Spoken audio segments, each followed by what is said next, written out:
Etiefo ma mo nyina akwa aba e de mo ba Akyem TV so na sɛ de amonim no Akyem TV de nyamesɛm krɔgyen a yɛmfrɛ mu na yɛne mo ka ɛna yɛtira yɛyie yɛnsa aka opani kɛseɛ bi wɔ yɛn nkyɛn a yɛne ne bedi nkɔmmɔ mpanimfo aka yɛsɛ tɛkyerɛma wɔ hɔ a ɛsɛ emmɔ nkuro ne sɛ nti yɛbɛma ɔno ankasa ato n'anim mutu abɔ ne din ne de bere akyerɛ yɛn na ɛho opani koro a yɛne no ebedi nkɔmmɔ yi. Mima ho nya ne ntiye sɛ yɛnsa aka opani kɛseɛ bi wɔ ha a yɛne ne bɛkasa ɛbrɛ deɛ Awurade ayɛ adom opani atena ase enti ɛbɛkɔ ne nkyɛn na yɛkyea no na yɛne no adi nkɔmmɔ. Opani kɛseɛ wadaworo ma asomdwie o. Amen o. Wadaworo ma wɛbɔ wo din ne wo dibere akyerɛ yɛn kakra. Yo. Bawcho your friend Apostle Owusu Acheampong. Apostle Owusu Acheampong. Wadaworo ma wo hemfa mensin bɛn mu na woda. Mena Onyankopɔn nam gidi mpani so ade man ato Akyem mensin nyina ano. Yɛde Awurade ase. Yɛhwɛ a yɛsi afi mu yɛnkɔ obia ɛne ne afi ne nyina da a ɛtɔ so enwɔtwe. Na mame misa wo sɛ afi atwa mu no wo ne wo mensin na nyame de wato ano ne nyina no sɛ ne kɔe. Oh, Onyankopɔn tumi ene na hoɔden adom ne ho mɔbro. Odom yɛn akwan hodo bebree mu. Dan sɛ ɔbɔ yɛn ho ban, ɔho fam ene honam fam. Ewo mu sɛ ɔman ne de bia yɛka mu asɛm sɛ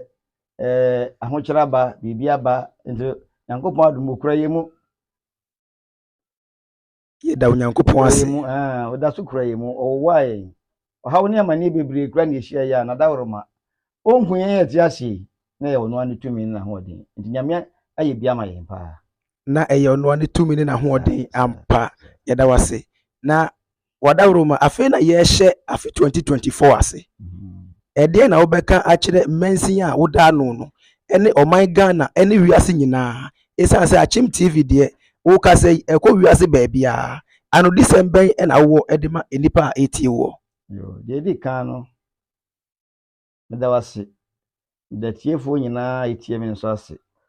Sɛ Onyankopɔn nam na adom so ma ene da yi. Ɔhyia me na oni ma transe na buse bisa me nsɛm a yɛte sɛ. De me pɛ sɛ meka ama atiefo a etie me nyinaa ete sɛ Awurade tumi ne ne mɔbru ho nti na wɔdasane bia da so te ase. Enti afi a yɛhyimi ɛyɛ 2024 yi. Yenim sɛ Onyankopɔn nokwafo na ɔde atwa 23 no. Ɔde awura 24 yi mu na daworoma bɛsan de atwa. Na emu wɔdasane bia hwɛ ne ho yie. Wɔdasane bia hwɛ ne ho yie. Esan sɛ yɛhwɛ na mutu aworo a ɛwɔ wiase a sabe yenuanu bi etu a ɛyɛ na no ɔden. Du baabi a wote a na kase hadwen bebree. Nti sɛ ko bia timi ati nyame asemase na obia hwɛ ne ho yie na obia di ne sɛnea ɔfa so fa sɛ de nyame asem kyerɛ yɛ wɔ ne lemu a gide sɛ kasomdwe betimi awie pa yɛ mɛ nyina. Anke bedu 2024 bra ke bi kwa yɛkɔto aba no Nyankopɔn adom ne tumi nti na kɔman mu nipa dodo no nyinaa yɛ de ne yɛte ase ne wasomdwe wɔ Awurade anim. Mpa yɛ a mebɔ ne mekasa kyerɛ a de kyerɛ ɔman ne nyinaa sɛ sɛka ebetumi a yɛmfa na saa na ɛmmoa yɛ nyinaa. Sansa asomdwe ba ɔman no mu a yɛ nyinaa nyɛ mu mfa so. Yɛda wase ne afutu a wode ma. Na mepɛ sɛ mebisa wo saa asɛm yi sɛ empani sɛ dia odi akyire no ɛyɛ na osua dia odi kan nanteɛ. Dia Awurade ayɛ wo yi. Bro ne bɛka sɛ wo secret ne sɛn. Ɛkwan bɛn so na wo fa ya a Awurade atumi ahyɛ w'ani onyama ɛte sɛ a ɛne yi wabɛyɛ mensin nyinaa apostle na yɛ a yɛ ba so yɛtumi asua bi saa na Awurade yɛpɛ sɛ ɔyɛ yɛn kɛse a yɛn so yɛtumi aduru saa sɛ yɛne pɛ a. Yo, yi sɛ wasema obisa me ne de asɛm mu oduro. Na ehia sɛ me da asɛm nso yɛ de ɛkyerɛ atiefo etie me. Gide sɛ Awurade ɛnsa wɔ so na ɔyɛ sɛ ɔbɛhye wɔ numunyama. Empentem ntumirika eni Awurade anim. Ma ɔno mum kura wo mu. Wɔtimi de wakodu baabi a wɔpɛ sɛ ɔhye wɔ numunyam no. On sɛ ebra you call asɔre no na me abofra na me abofra kura ebia na me wo bese mfie bese edu ana me kɔ asɔre no na me nim sɛ onyankopɔn de anunyam ate sɛ ɛbɛhyɛ me nanso me to me bo ase ɛwɔ asɔre no mu ɛbrɛ me ho ase sɛ mɛsom onyankopɔn wɔ mudie ne nokure mu sɛ na ɛbɛyɛ a menya nkwa ma me kra enti nkwa na me pɛ no ɛna ɛyɛ me botae a me de kɔ asɔre na emo onyankopɔn ne nim sɛ nkwa no de ɛwɔ hɔ ayɛ me botae nanso dibia bi wɔ m'anim a etwa sɛ ɛren ɔde ma me di ahobrase a menyaayɛ ɛne ositi a meyɛ ma nyame asɛm no na Awurade apagya me adi madu mpɛmpɛnso yi secret pa ni lesa secret pa yɛ abotre sa ɛna sitie sa papa we de yɛbɛda wase esan sɛ yɛhwɛ nansen a nyame pagya obi kakra bi a na wahoman enti baabi atwa sɛ nka oduro no untimi nduru nanso we de wakyerɛ me yɛhu sɛ yɛpɛ sɛ yɛdu akyire di a ɛne yɛmmerɛ yɛn ho ase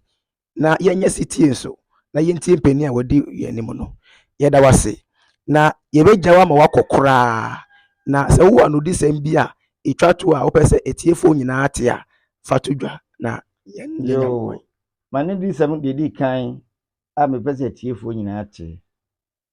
ɛfa yɛnuam yɛnya yɛ agidifo yi yidi ni bia otie me onti asɛm ne yi ade biara onyankopɔn ahya to hɔ onipa ka sɛ wo dane no ɛmmoa wo enye yie enti mo ma onyankopɔn momu a ɔno de yɛ nam no ɛnyɛ yɛ kandifo na ne bibia mu no yɛ mo mutimi ni akyire ɛtimi aboa amia na motuo nyinaa timi ade awie pɛye de onyame de wadu bia no ma wani nsɔ wo yɛ dwuntuni a ma wani nsɔ dwuntu adwuma no nyame de ma wo no wo yɛ odiifo ma wani nsɔ wo yɛ sankani ma wani nsɔ asafopani ɔsɔfo ɔsɔmfo ma wani nsɔ adwuma bia nyankopɔn de wagina bia ma wani nsɔ me pentam ana me prede wo manim bia na wani mu no ka na nyɛ de abotre de ɛyɛ onyame no apagya wo de duru hɔ a na fataw ɛsen sɛ wo bɛ prese ne bia wo nyendu hɔ no wo mo de so beduru hɔ afei o ma Ghana nso sabre yɛ wabatuom afei wei ɛyɛ abatuo mesrɛ emabu emrantie maba wa titu a ye ho odin a eduru biribi a ye ne ema ye home so ema basabasa ye bitimi ban enya botre na konwa ne de onyankopɔn de mema no no ɛyɛ odi ma no huhu ma ansa na wonem ni kura pie nti se enya botre ne ntokosem bi ama mujakagu bi ama ne nyina atena ase na ɔmanya asomdwie ne nyina so tena mu nya asomdwie me yakra ye pɛ no sense ye betu afiri ye me makotena ɔma foforo mu eba no sa na ye nyina na ye mɔbɔ nti mesrɛ mensa da mesayem ɔma Ghana mu nipa nyina party ahoro ewo mu nyina gyina nyina obi enka no komanto ne yam na ɔmmɔ mpa ye sɛ onyankopɔn wo sakonwa ne ye ne dia a ɔmfa ma no na sɛ odi anso a Awurade de bɛma ho na somdua ba yɛda wase papa apostle Aaron Owusu Acheampong a woda Akyem South mense nyinaa no yɛda wase ne wobrɛ a wanya ama yɛn na yɛgya wa ma wakoro no sɛ wowɔ etiefo bi a wopɛ sɛ wokyia wɔn a wadawroma ɛkwan da hɔ yo ni ameda wase yidi sɛ onyankopɔn tumi ne na ho ɔden yɛ kura yɛn a sabre ene wodi ahyia mu a wodi bisa me nsɛm a ne kama no de sɛm na de asɛm no ɛkɔ na wie mekyia ɔman mu Ghana nipa nyinaa titru yɛn nyinaa yɛ pani a ɔda gidi ne nyinaa no Apostle Thomas Adu Bempa ɔne ne mpanifo a ɛka na ho mekyia saa mpanifo nyinaa ɛne regional pastors yɛ gidi ne mu nyinaa so mekyia obi a ɛne apostles yɛ gidi ne mu nyinaa ne afɔfo mpani ne mofra mekyia omu nyinaa afei Akyembansin so a onyankopɔn de ma ato ano no mekyia me mpanifo ne asafoma ne nyinaa ama mekyia me yere nkasa nso maame Salome Owusu mekyia ne bebree wɔ mmoa a wɔn so de aboa me ma sabe onyankopɔn de me beduru mpɛmpɛnso yi